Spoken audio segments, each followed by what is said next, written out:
Tu dia.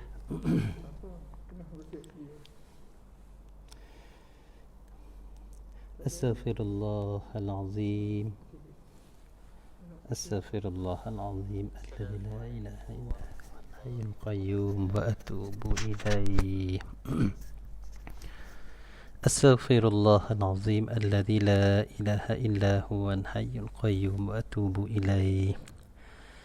Astaghfirullahalazim. Alladzi la ilaha illa huwal hayyul qayyum wa atubu ilaihi. أعوذ بالله من الشيطان الرجيم. بسم الله الرحمن الرحيم. السلام عليكم ورحمة الله وبركاته.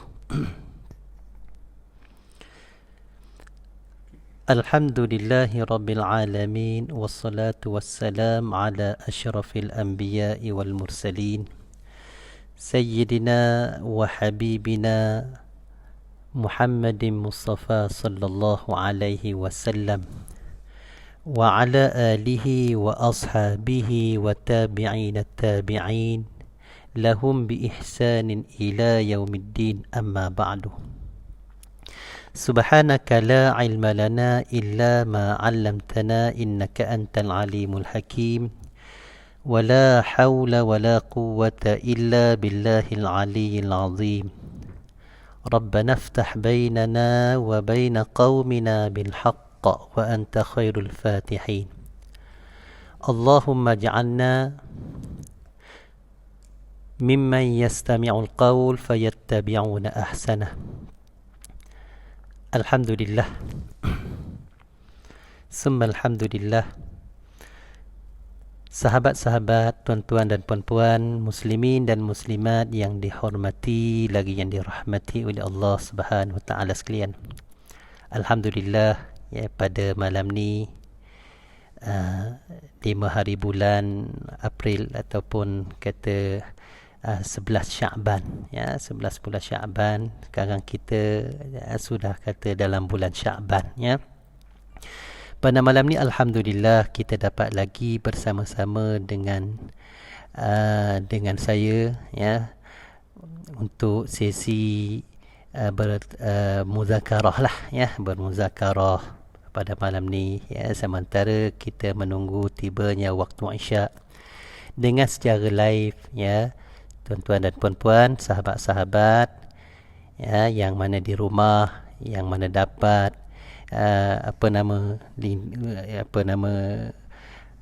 dengan FB, Facebook Ustaz, ya, Muhammad Daud As-Satuni, bolehlah kita bersama-sama muzakarah sementara kita menunggu tibanya waktu Isyak. Apa yang, ya, saya ingin berkongsi dengan sahabat-sahabat, ya, dengan tuan-tuan dan puan-puan, ya, pada malam ni, apa tajuk yang kita akan bincang? InsyaAllah saya akan kupas tajuknya berkenaan dengan azab di sebaliknya adalah rahmat dan nikmat. Ya, azab di sebaliknya adalah rahmat dan nikmat. Ni tajuk ni kadang-kadang kita ni yang rasa yang pernah dengar, cubalah kita renung sedikit sebanyak, ya, kita muzakarah pada malam ni. Sebelum daripada, ya, saya nak memulakan dengan bincang bagaimana azab di sebaliknya adalah rahmat dan nikmat, iaitu kita mesti memahami tentang nikmat dan azab, ya, supaya lebih meyakinkan kita lagi. Nah, maka bagaimana ulama memberi pentakrifan ataupun pengenalan tentang nikmat? Ya, nikmat tu adalah, ya, adalah merupakan semua bentuk kesenangan, kita kata. Semua bentuk kesenangan, ya, kemudahan dan keselesaan yang diterima oleh seseorang. Ya, merupakan kesenangan, kemudahan, keselesaan, ya, semua manusia yang menerima perkara-perkara tersebut itu, maka itu dikatakan nikmat, ya, dikatakan nikmat. Dengan secara mudahnya adalah kita sebut kata segala bentuk kebaikan dan kebahagiaan yang dikurniakan oleh Allah Subhanahu Wa Taala kepada hamba-Nya. Ya. Itulah sebab kita kata tentang nikmat ni. Ya, sesiapa pun kalau boleh nak nikmat, ya, tak nak yang sebaliknya daripada nikmat, iaitu azab. Ya, lawan pada kata nikmat iaitu azab lah. Boleh kata musibah, katakan bala, wabak, penyakit dan sebagainya. Maka di sinilah kalau kita kenal tentang nikmat, apa yang Allah Subhanahu Wa Taala ada rakam di dalam surah An-Nahl ayat 18. Sahabat-sahabat, tuan-tuan dan puan-puan, cuba kita lihat ayat daripada surah An-Nahl ayat 18. Allah Subhanahu Wa Taala merakamkan tentang nikmat-nikmatnya. Sebab kalau kita kata ya terlalu banyak nikmat yang telah Allah Taala berikan kepada kita dan tak pernah kita hitung akan nikmat-nikmat tersebut itu. Cuba kita lihat di antara nikmat yang mana Allah Subhanahu Taala ada rakam di dalam surah An-Nahl ayat 18. A'udzu billahi minasyaitonir rajim. Allah Taala berfirman, qala Allah Taala, wa in ta'uddu ni'matallahi la tuhsuha innallaha laghafurur rahim. Ya, pendek saja ayat. Maksud ayat ini, dan jika kamu menghitung nikmat-nikmat Allah yang dilimpahkan kepada kamu, tiadalah kamu dapat menghitungkannya satu persatu. Sesungguhnya Allah Subhanahu Wa Taala yang Maha Pengampun lagi Maha Pengasihani. Ini di dalam surah An-Nahl ayat 18. Allah Subhanahu Wa Taala rakam di sini tentang nikmat-nikmat Allah Taala betapa banyak. Kita cuba lenung, tuan-tuan dan puan-puan, sahabat-sahabat yang saya mulia sekalian, ya, yang kita boleh hidup, yang kita boleh kesenangan, kemewahan, keselesaan dan sebagainya. Kata dibentuk rezeki, apa yang kita dapat itu yang mana dikatakan nikmat daripada Allah Subhanahu Wa Taala kepada kita semasa kita hidup di atas dunia ini. Maka tuan-tuan, apabila kita sudah kata faham tentang nikmat, apakah nikmat itu, maka cubalah kita lihat para ulama, ya, mereka membahagikan nikmat pula. Bahagikan nikmat supaya kita dapat memahami tentang nikmat dulu. Ya, tentang nikmat. Ulama mengatakan bahawa nikmat itu ada terbahagi kepada 3 bahagian. Ya, 3 bahagian kita kena faham tentang nikmat. Nah, yang pertamanya adalah nikmat dunia. Ya, nikmat dunia. Yang keduanya adalah nikmat agama. Nikmat yang paling penting lah kata dalam kehidupan kita. Dan yang ketiga, nikmat akhirah. Nikmat akhirat ni kita kata kesudahan lah. Ya, kesudahan, kata tidak adalah kita ni nak, ya, nak using, nak takut lagi apabila kita sudah dapat nikmat akhirah. Maka kita cuba bahas satu persatu yang mana ulama membahagikan tentang nikmat yang 3 itu. Ya, bagaimana nikmat dunia. Apanya nikmat dunia itu? Ya, nikmat dunia itu adalah, iaitu umumnya, ya, semua orang memperolehi, sama ada orang itu adalah orang yang beriman ataupun orang-orang kafir. Tidak dikira.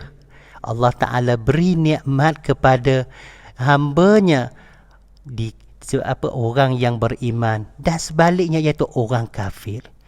Ya, Allah Ta'ala beri nikmatnya juga selain daripada manusia, ya, iaitu kepada jin. Kita tak tahulah kan bagaimana, ya, jin, bagaimana kita kata makhluk asing, ya, Allah Ta'ala beri juga nikmatnya kepada bentuk haiwan.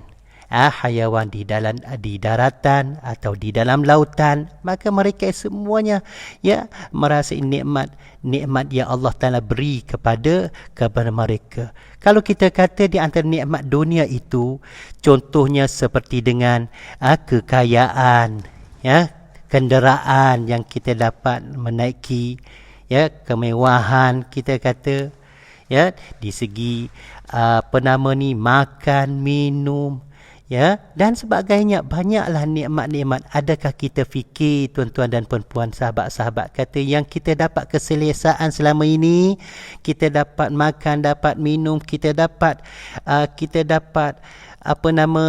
bagi ni, maka itu adalah nikmat daripada siapa? Daripada Allah Subhanahu Wa Taala. Kita dapat nikmat sihat, Allah Taala beri pada kita sihat. Kalau yang sakit, kita kata adalah sakit itu ujian, kita katanya, dan tapi yang sihat, kita dapat sihat dengan di antara nikmat yang Allah beri pada kita. Banyaklah nikmat dunia yang mana kita hidup. Kita kata dalam diri kita pun, jasad kita, cubalah kita renung, tuan-tuan dan puan-puan, sahabat-sahabat sekalian, bagaimana kita ni ada lengkapnya. Nak kira manusia ni, kita ni manusia ni, boleh kata ahsan taqwim, adalah elok, seelok-elok rupawannya nak banding dengan makhluk yang lain. Makhluk asing ke, kita kata nak banding manusia ni, manusialah yang lebih cantik, lebih elok.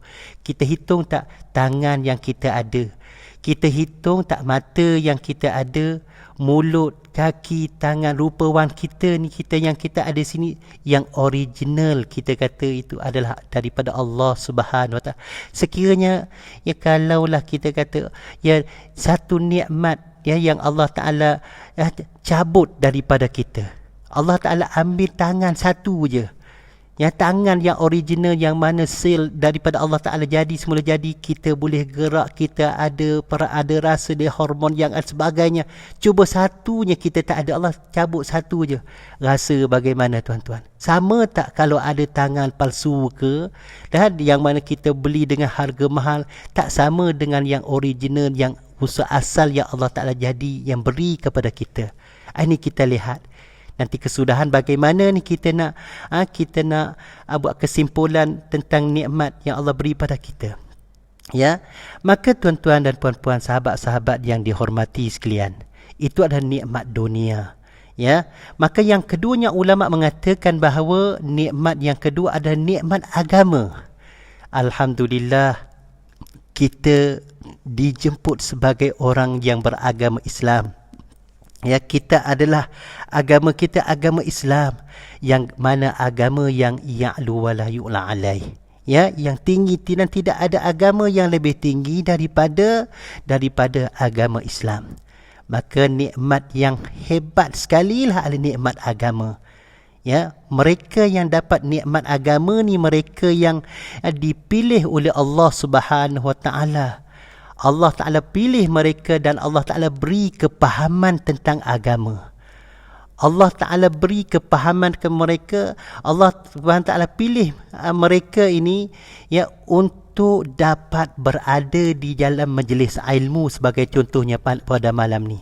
Betapa pentingnya majlis ilmu, untuk memperingati di antara satu sama lain, dan memanfaatkan untuk orang lain. Apabila seorang itu dapat nikmat agama, maka apa yang terjadi kepada seorang itu, maka hendaklah bersyukur kepada Allah Subhanahu Wa Taala.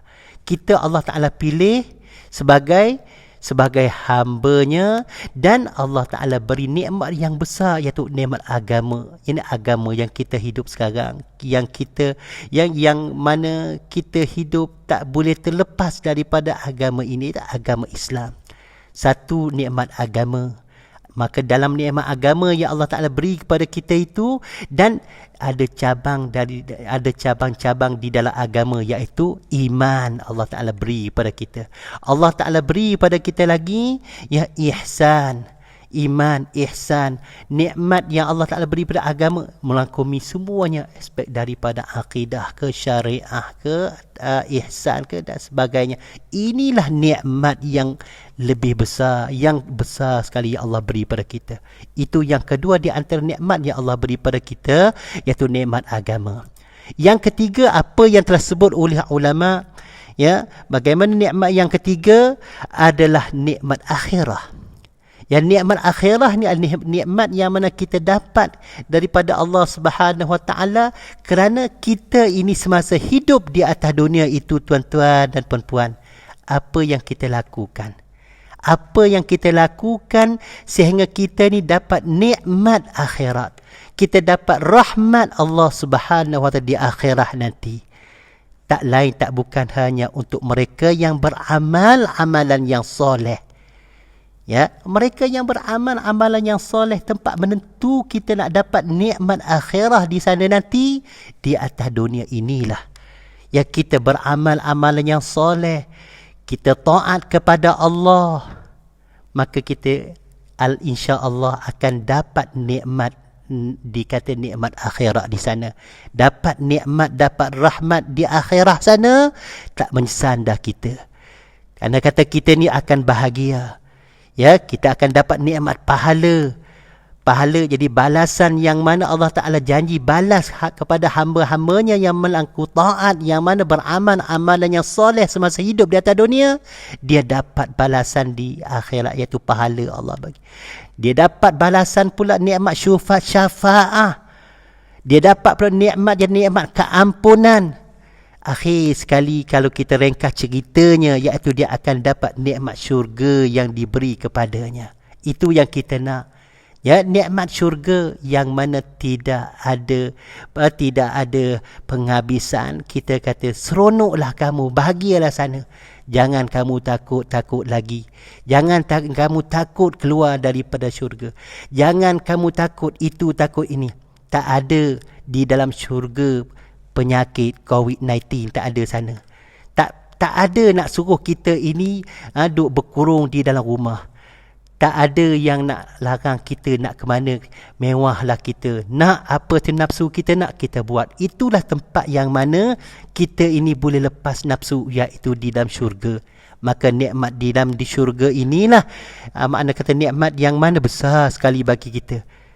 Di sinilah persoalannya. Adakah kita nak pilih, ya, kita nak pilih nikmat di atas dunia, kita tinggal nikmat di akhirat, ataupun kita nak pilih nikmat di atas dunia, ataupun kita nak pilih nikmat di atas dunia dan di akhirat. Cubalah kita buat persoalan, kita buat soal dan kita jawab sendiri.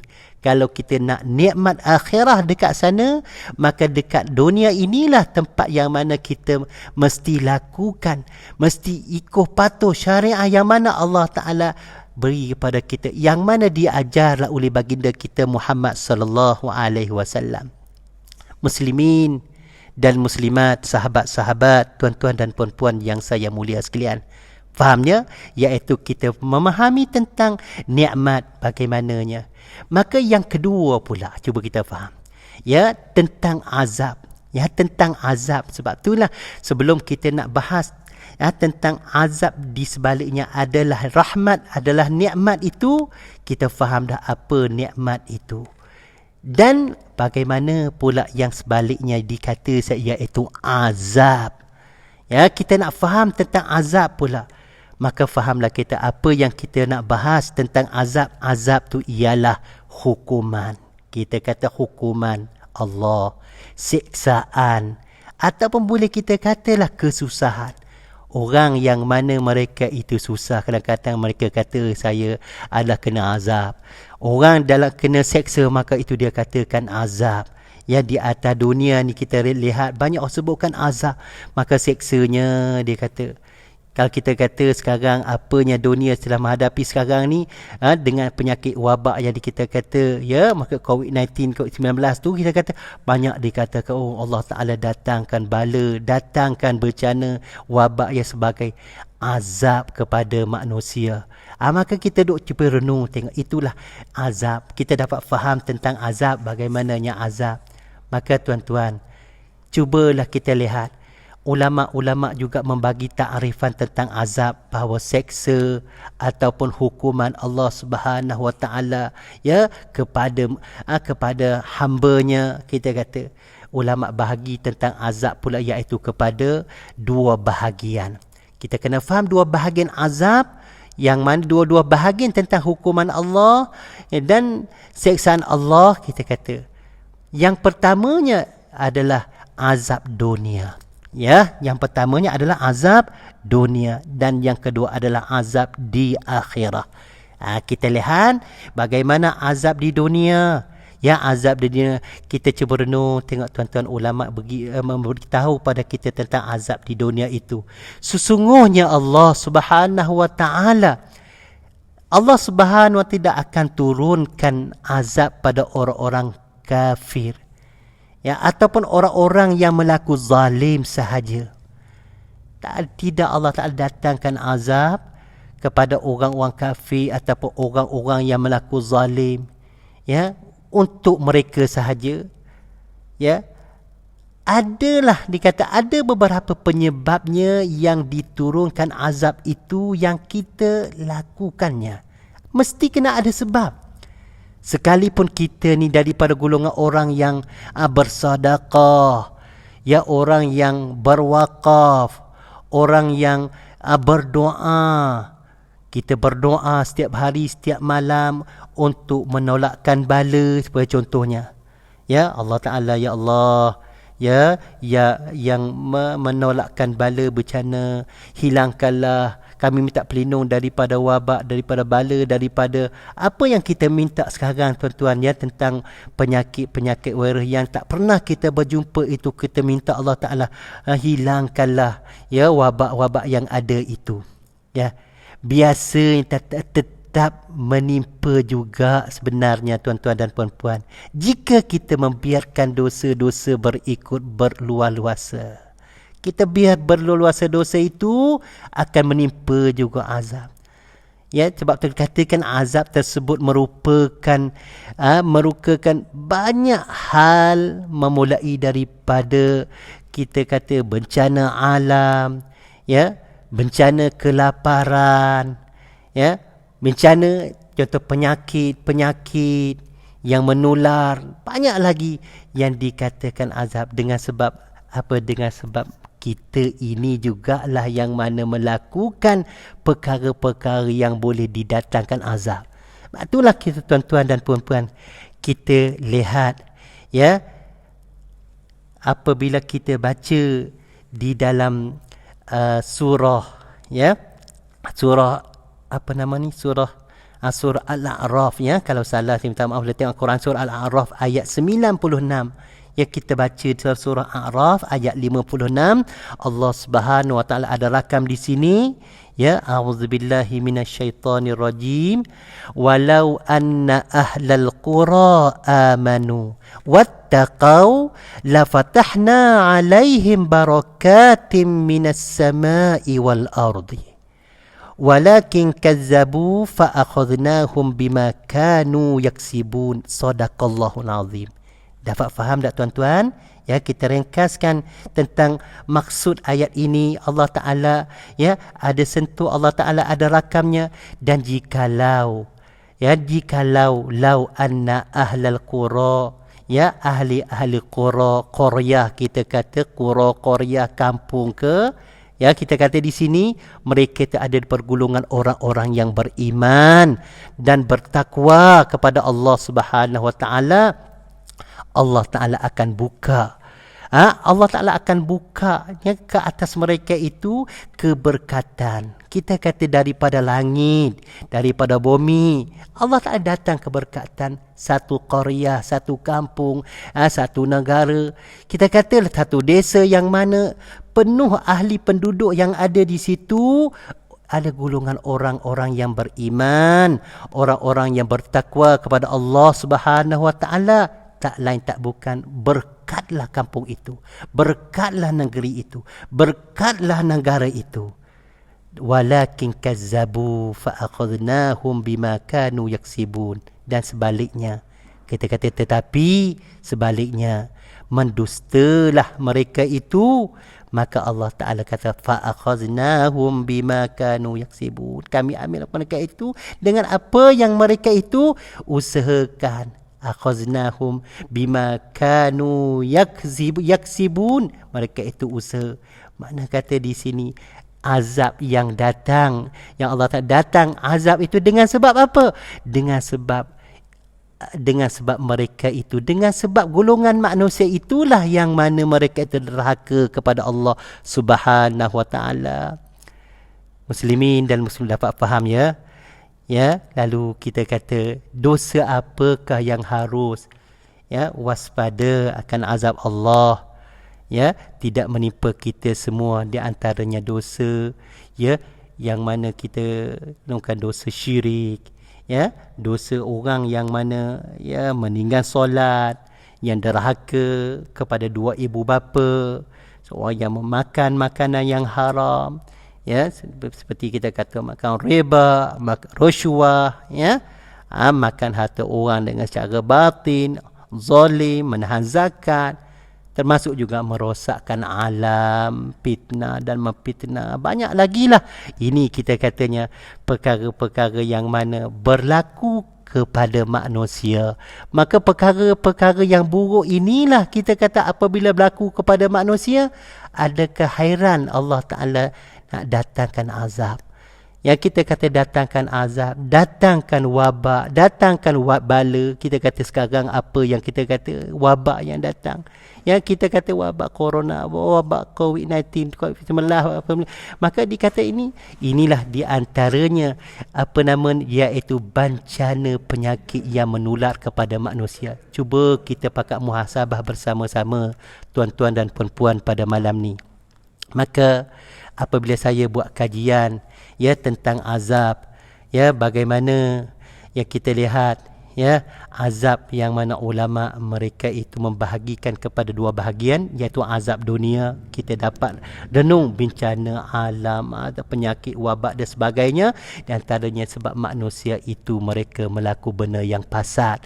Kita kata manusia itulah yang mana mereka itu langgar perintah Allah Subhanahu wa taala. Sedikit daripada taat, banyak daripada maksiat, daripada segala-gala benda yang tak elok. Maka ini di antara punca yang Allah datangkan azab. Tuan-tuan dan puan-puan, sedikit lagi masa nak sampai dah. Bagaimana azab di akhirat nanti pula? Di atas dunia kita lihat azab di atas dunia, okey, azab di atas dunia Allah datangkan, maka peluang yang kita bincang kuliah yang lepas, kita boleh muhasabah, kita boleh berdoa, kita boleh bertaubat sebagai taubatan nasuha. Tetapi apabila kita sudah meninggal dunia, kita tanpa sempat bertaubat, kita tak sempat nak jadi orang yang soleh, gagallah kita di sana nanti, tuan-tuan dan puan-puan. Sebab itulah Allah Ta'ala ada rakam dalam surah Fatir ayat 36. Allah jelas, walladzina kafaru lahum naru jahannam la yuqda alaihim fayamutu wa la yukhaffafu anhum min adabiha kadzalika najzi kulla kafur. Dan orang-orang yang ingkar, orang-orang yang kafir, bagi mereka itu adalah neraka jahanam, la yuqda alaihim fayamutu, dengan mereka tidak dijatuhkan hukuman bunuh supaya mereka mati dan terlepas daripada seksa, dan tidak ada ringan daripada mereka daripada azab Allah Ta'ala. Inilah balasan-balasan bagi setiap orang yang ingkar. Ini Allah Ta'ala jelas kata azab di akhirat nanti ada lebih besar, lebih dahsyat. Maka kita cuba renung, tuan-tuan, kita renung di mana tempat menentukan azab di akhirat itu. Kenapa seseorang itu dapat kena azab di akhirat? Inilah di atas dunia juga kita kata. Di atas dunia bagaimana kehidupan seseorang itu, adalahkah dia orang yang melakukan amal, orang yang baik, orang yang beramal soleh, ataupun sebaliknya, orang melanggarkan perintah Allah. Allah Ta'ala tidak nak mengazabkan mana-mana kaum ya, melainkan Allah Ta'ala dah utuskan kepada kaum itu iaitu Rasul. Kita kata baginda kita Muhammad sallallahu alaihi wasallam adalah Rasul yang Allah Ta'ala datang kepada kita, utus pada kita. Maka kita ni adalah seorang yang mana dikatakan mukallaf, dikatakan orang yang Rasul datang menyampai pada kita, kerana orang itu ingkar, orang itu tak nak terima. Nanti Allah Ta'ala tanya, alam ya'tikum rusulum minkum yatluna alaikum ayati rabbikum, tak datang ke Rasul yang mana mereka itu baca ayat-ayat kami? Allah akan kata, manusia akan jawab di sana depan Allah, qalu bala, ya bahkan ada sungguh datang sungguh, tapi kami ingkar, kami tak nak terima. Maka terimalah ya azab Allah Ta'ala, waqila dukhulan nar ma'ad dakhilin, dalam surah kita lihat kan. Maka katalah masuklah neraka dekat sana, wal-iyazubillah, ya, azab Allah Ta'ala. Allah Ta'ala ada rakam, cuba kita baca dalam surah An-Nisa ya, ayat 56, innal ladzina kafaru bi ayatina sawfa nuslihim nara kullama nadijat juluduhum baddalnahum juludan ghairaha liyadhuqul azab innallaha kana azizan hakima. Sesungguhnya orang yang ingkar, orang yang kafir dengan ayat-ayat kami, selagi kami solo dia, kami solo mereka itu, nak kata neraka lah. Maka tak kala ya gugur ya kulit-kulit yang lama, kulit-kulit yang gugur, badannahum juludan ghairaha, kami ganti dengan kulit-kulit yang baru, yang lain pula. Kenapa? Liyazukul azab. Allah Ta'ala nak bagi mereka rasakan seksa, rasakan azab. Sebab Allah Ta'ala ni maha mulia, Allah Ta'ala maha bijaksana. Ya, kerana Allah Ta'ala sangat-sangat sempurnanya ya ilmunya. Muslimin dan muslimat, ya, alhamdulillah. Bagaimana tuan-tuan dan puan-puan kita dapat faham di sini? Maka cubalah kita renung sedikitnya. Kadang-kadang orang yang faham kata azab ada Allah Ta'ala ni adalah murka, ya, maka dua golongan.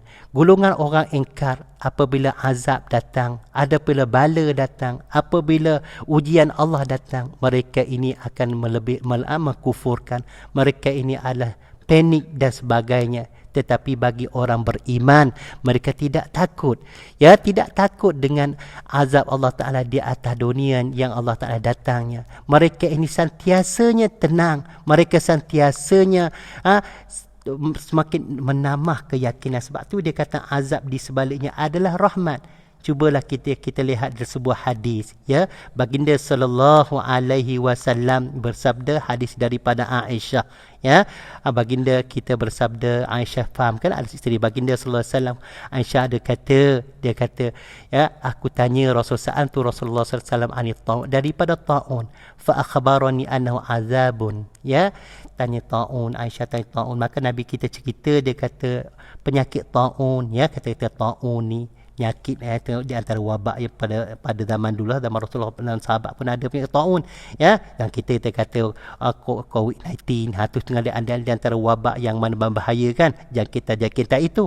Maka Aisyah tanya baginda, dia kata taun ada azab ya, Allah Ta'ala bangkit, Allah Ta'ala utuskan di atas mereka yang dikehendaki. Wa inna Allah Ta'ala ja'alahu rahmatan lil mu'min, Allah jadikan rahmat bagi orang beriman. Maknanya kata orang beriman ni apabila Allah datangkan penyakit ini ada rahmatan lil mu'minin.